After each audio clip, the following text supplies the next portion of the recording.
I let my groupmate steal my project work until I blew it up in his face. I never thought I'd end up with a revenge story over a group project, but grad school really tests your limits. I'm a late-20s woman in a required research methods class, and we were put into a group of 4. 3 of us actually worked.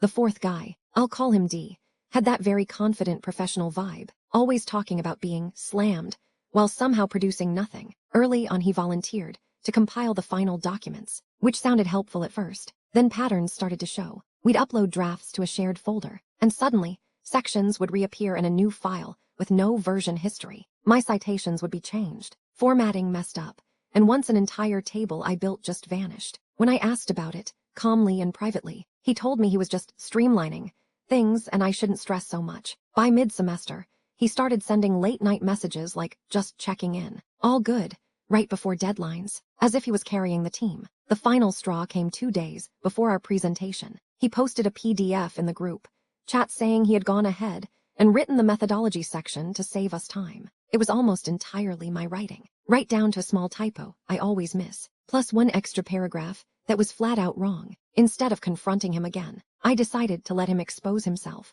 I quietly emailed the professor a very neutral message with a link to our shared folder and its full version history, framed as transparency. Then I uploaded a new version of my section that looked finished at a glance, but still had obvious placeholders like cite and comment notes saying, double-check this source. Anyone who actually read it would notice instantly. D did not.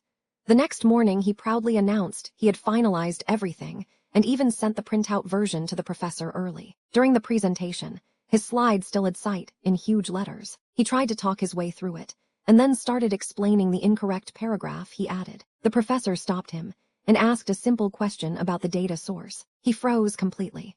One of my teammates quietly mentioned that the folder version looked different. After class, the professor reviewed the history, split the grades individually, and marked his contribution down for misrepresenting work. No yelling, no big scene, just consequences. D stopped messaging us entirely. A week later, he tried to add me on LinkedIn like nothing happened. I declined, smiling way harder than I should have.